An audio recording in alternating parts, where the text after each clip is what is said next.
Tony Alvin Ables, born December 28th, 1954.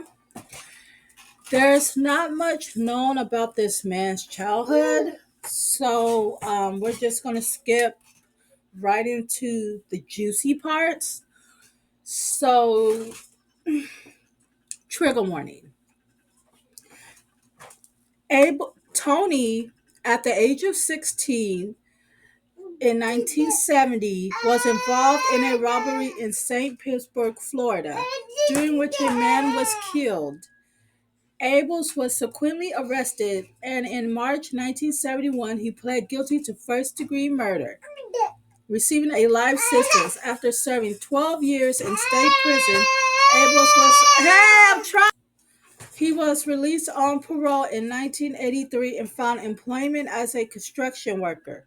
5 months after his release, on June 25th, 1983, Ables entered the apartment of 83-year-old Adeline McLaughlin, a retired widow from Worcester, Massachusetts. By breaking through a window, McLaughlin was suffocated with a pillow, and her apartment was burglarized. The incident surprised the neighboring tenants, who described McLaughlin as a reserved yet friendly elderly woman.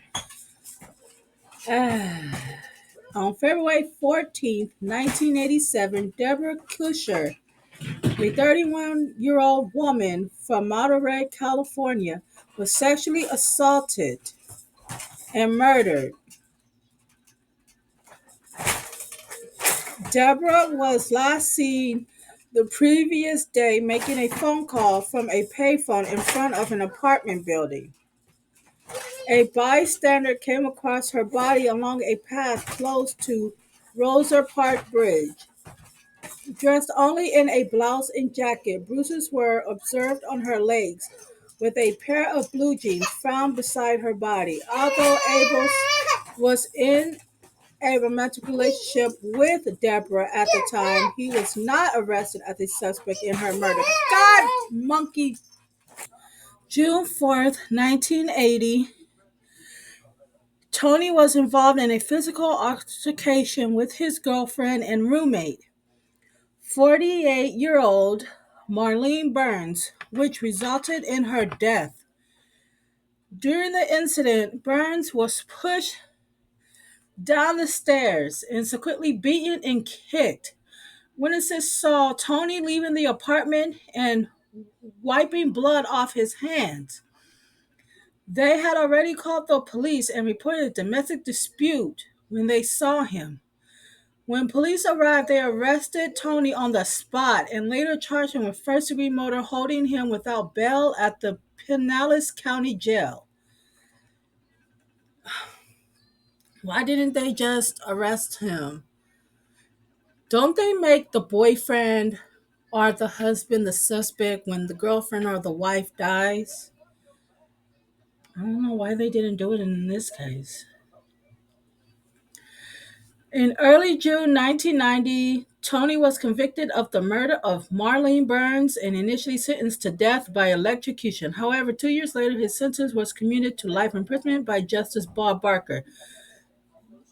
The commute was based on Tony's mental health issues, a factor supported by testimony from his brother Anthony, who indicated that their difficult childhood, including abuse by their father that led to their mother's departure from the family, likely contributed to Tony's mental state. The murder of Adeline McLaughlin and Deborah Course remained unsolved until 2006. Oh my gosh. That is years later. Oh my gosh. It's like almost 20, 30 years later. Shoot, like 18 years for Deborah? Okay, let me stop trying to do math in my head.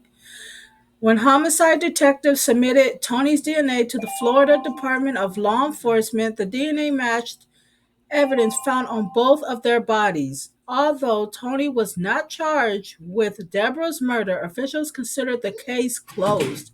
He was officially booked for McLaughlin's murder, but has not yet been charged. According to police Major Michael Putes, there is a strong possibility that Tony may be connected to other unsolved crimes. Okay, y'all got the DNA. Y'all got everything y'all need to convict this man, and he hasn't been charged. But I mean, the man ain't gone nowhere, so I guess you guys can charge him at a later date. I don't know. So it's saying that he's imprisoned at the South Bay Correctional Facility in South Bay, Florida. Man, this is crazy, you guys. How the hell you do not get charged with that? Well, let's just say he's off the streets.